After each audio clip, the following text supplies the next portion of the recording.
పోతున్నారు. రైట్, ముందుగా కపిలవాయి దిలీప్ కుమార్ గారు నమస్తే అండి, good evening, welcome to prime time debate. అందరికి ముందుగా నమస్తే అండి, చెప్పండి. యా దిలీప్ కుమార్ గారు, చాలా రోజుల తర్వాత బాగున్నారా? బాగున్నా, థ్యాంక్ యూ. రైట్, మొత్తానికి హైడ్రా ఒక హైడ్రామాగా మారిపోయింది. కొందరికే హైడ్రా బుల్డోజర్లు పోతున్నాయి, ఉన్న వాళ్లకు బలమైనటువంటి వ్యక్తులకు పోతలేవా? ఎందుకు సలకం చెరువు విషయంలో హైడ్రా వెనకడుగు వేస్తోంది అన్నది బండి సంజయ్ రోజు ఒక ప్రశ్న వేయడం జరిగింది. ఏం చెప్తారు? ఇప్పుడు ఎవ్రీడే ఎవరో ఒక పొలిటికల్ పార్టీ లేదా ఎవరో ఒకళ్ళు మాట్లాడిన ప్రకారంగా హైడ్రా ఆపరేట్ చేయాలంటే వాళ్ళ కంట్రోల్లో లేదు. సో దానికి డైరెక్షన్స్ ఉంటాయి. సీఎం డైరెక్ట్ సూపర్వైజ్ చేస్తున్నాడు. తర్వాత చాలా క్లియర్ గా సీఎం గారు కూడా చెప్పాడు, ఈ మధ్య తరగతి, చిన్న తరగతి, పేదవాళ్ల జోలికి ఇప్పుడు పోము. ఫోకస్ అంతా కూడా ఈ చెరువులు అయితే పోయాయో దాని చుట్టూ కబ్జాలు ఎక్కడైనా వాటి మీదే ఉంటుంది తప్ప అది నెక్స్ట్ స్టేజ్ లో అవసరమైతేనే డెసిషన్ తీసుకుంటామని చాలా క్లారిటీగా చెప్పాడు.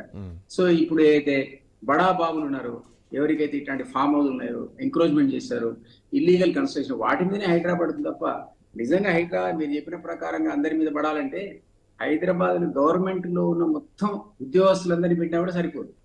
అన్ని ఏళ్ల నుంచి 30 years 20 years నుంచి కూడా ఇట్లాంటి అన్ని ఇల్లీగల్ ఆక్యుపేషన్స్, తర్వాత రెగ్యులరేషన్స్, కరప్షన్ జరుగుతుంది. నిన్న మొన్న మీరు చూసారు, ఈవెన్ కరప్ట్ అధికారుల మీద కూడా షోకాజ్ నోటీస్ ఇవ్వడం జరిగింది, అరడడం అని.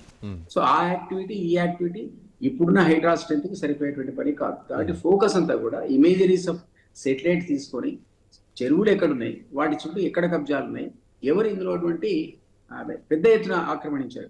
ఒకళ్ళు నిజంగానే గవర్నమెంట్ కనుక చిన్న చిన్న వాళ్ళకి ఇల్లు కట్టినా లేదా వాళ్లే ఎక్కడ పాపం ఆశపడి ఎక్కడో ఇర్రెగ్యులర్ లేఅవుట్లు తీసుకున్న దాని జోలికి ఇప్పుడు పోతారని నేను 100% అనుకోను. ఎందుకంటే నేననే మాట కాదు, సీఎం అన్నాడు ఆ మాట. ఇట్స్ అ ఫేజ్డ్ మేనర్ లోపల చేస్తారు. ఇప్పుడే రివ్యూ మీటింగ్ జరిగినట్టు చూశానండి సీఎం ఆఫీస్ లో. అక్కడ ఇతర ప్రతి డిపార్ట్మెంట్ నుంచి కొంత అధికారులను హైడ్రాకి అటాచ్ చేసే యాక్టివిటీ కూడా చేస్తున్నారు. ఇంకోటి, హైదరాబాద్ మాత్రమే దీనికి పరిమితం అవుతుంది, ఇతర నగరాల్లో వీళ్ళ జోలికి ఇప్పుడు పోవట్లేదు కూడా చాలా క్లియర్గా చెప్పారు. అక్కడ ఆయా అధికారులు వాళ్ళ లెవెల్లో వాళ్ళకున్న అధికారులు వాడుకొని ఆల్రెడీ కొంత డిమాలిషన్స్ వరంగల్లో చేయడం మనం చూస్తున్నాం. ఎందుకంటే ప్రతి దగ్గర వరంగల్ నేను పుట్టి పెరిగిన ఊరు, నేను ఎప్పుడు వరదలు రావడం కూడా గత 3-4 ఏళ్ళ నుంచి వరుసగా వరదలు వస్తున్నాయి. ఎందుకంటే ఇట్లాంటి నాళాలని ఆక్రమణ గురయ్యాయి కాబట్టి ఇది అయ్యే పని.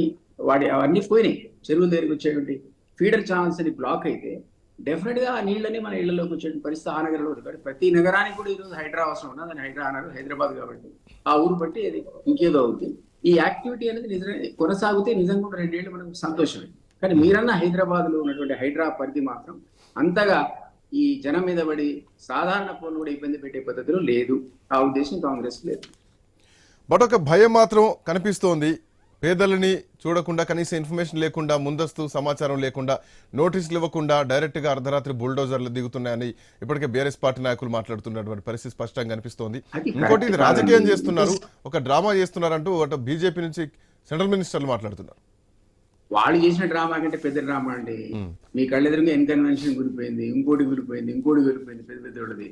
వాళ్ళు అసలు పోయి ఏం నగర్ అది, మాణికేశ్వర్ నగర్ లేకపోతే కరెక్ట్ జ్ఞాపకం రావట్లేదు. అసలు బిగినింగ్ లో అధికారులు రాగానే పోయి శుభ్రంగా బుల్డోజర్లు పెట్టి కాంపౌండ్ వాళ్ళు తొలగించి ఒక భయప్రాంతులకు జనాల గురి చేసి బార్గెనింగ్ చేసి డబ్బులు తీసుకున్న బీఆర్ఎస్ కూడా ఈ రోజు హైడ్రా గురించి మాట్లాడితే ఎట్లా? అట్లీస్ట్ కాంక్రీట్ యాక్షన్ తీసుకున్నారు కదా.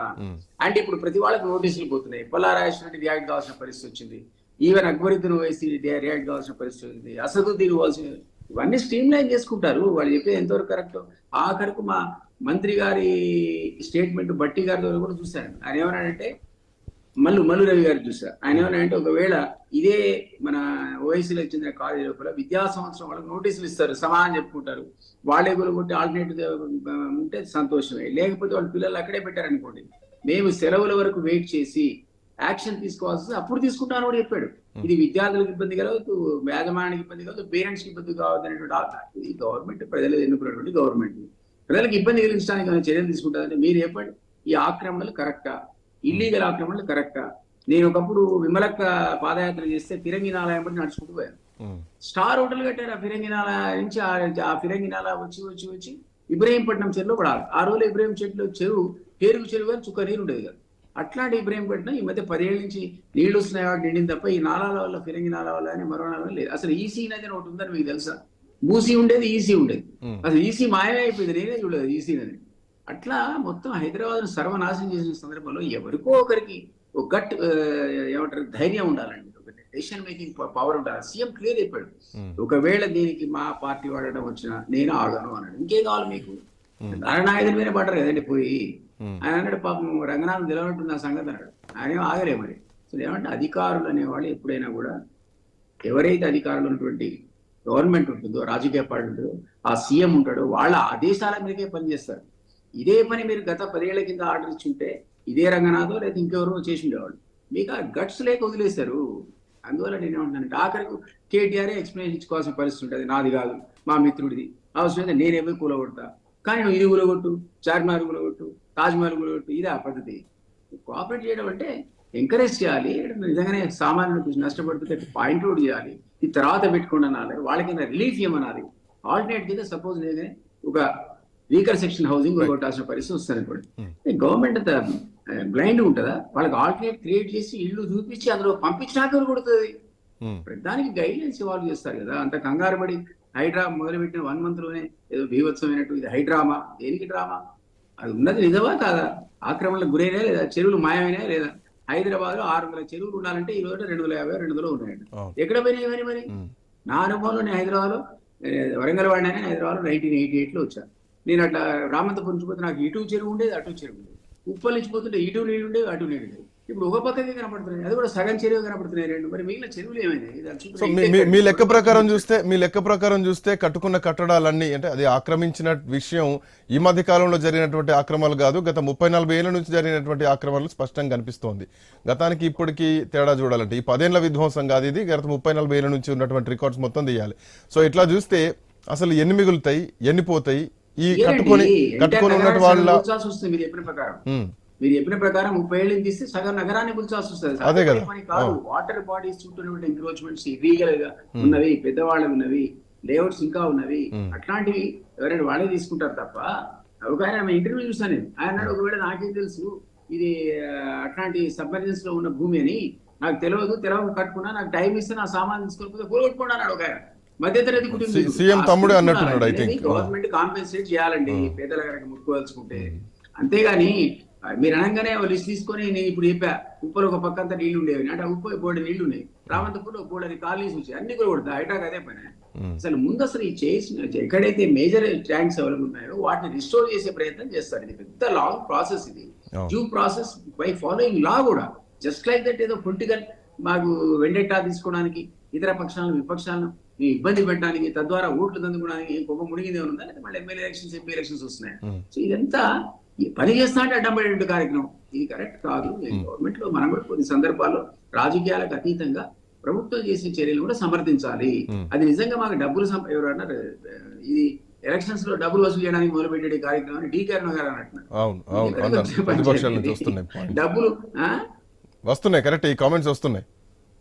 అది ఎక్కడ ఇది మాది ఎప్పటి అసలు ఇది అట్లాంటప్పుడు అది మాణికేశ్వర నగర్ కదా బీఆర్ఎస్ మొదలుపెట్టింది, ఎక్కడో జ్ఞాపకం రావట్లేదు.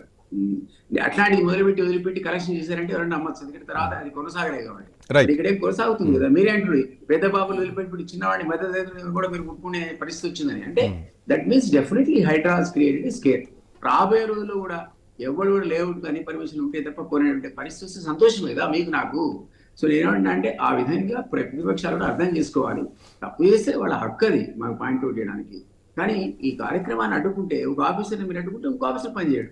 ఒక ఆయన కోర్టు పై స్టే చేస్తే మిగిలిన డిమాలిషన్స్ అని అయిపోతాయి. ఒకప్పుడు నేను వరంగల్లో ఉన్న సందర్భంలో శాలిని మిశ్రా అనుకుంటా కలెక్టర్ అప్పుడు రోడ్ వైడనింగ్ మొదలు పెడితే అందరు కోర్టు 1 year 2 years సఫర్ అయినాక కోర్టు క్లియరెన్స్ ఇచ్చింది కొట్టిపారేయండి అని. అప్పుడు అసలు వరంగల్ ఈ రోజు మనం పోతుంటే ఇటు అటు డబుల్ రోడ్డు బ్రహ్మాండంగా వైడనాయి, ఎన్నో స్ట్రక్చర్స్ పోయినాయి. ఏం చేద్దాం మరి డెవలప్మెంట్ లో పార్ట్ అది, దానికి కాంపెన్సేషన్ ఇచ్చారు. ఇప్పుడైతే కొత్త కాంపెన్సేషన్ లో మీ వాల్యూ రూపాయి ₹4 ఏమని కూడా ఉంది కదా. సో ఇవన్నీ చూస్తారు, చూడకుండా ఉండేవాడు మన ఏది చూడకుండా బ్లైండ్ గా కొట్టేస్తే మీరు అన్నారంటే government is definitely concern about welfare of people also. ఏంటంటే జరిగిన అనర్థాన్ని ఏ విధంగా నివారించాలి, పోయిన చెరువులను ఎట్లా పునరుద్ధరించాలి, అసలు మా హైదరాబాద్ ఉన్నటువంటి పూర్వశోభను ఎట్లా తీసుకోవాలంటే ఆలోచన ఇది అందరు ఆఫీసర్లు అన్ని జిల్లాల్లో ఆలోచిస్తున్నారు. అక్కడ హైదరాబాద్ పేరు ఉండకపోవచ్చు కానీ వరంగల్ లో ఈరోజు డిమాలిషన్ స్టార్ట్ అయినాయి. వాళ్ళందరూ కలిసి ఒక టీం కింద ఫామ్ అయ్యారు. అక్కడ కలెక్టర్ ఆదేశించాడు, మొదలైనవి. కానివ్వండి అంటున్నాను నేను, ఇందులో తప్పులుంటే విపక్షాలు గొడవ పెట్టాలి, పేదలకు అన్యాయం జరుగుతుంది, రియాక్ట్ కావాలి, నేను ఒప్పుకుంటాను.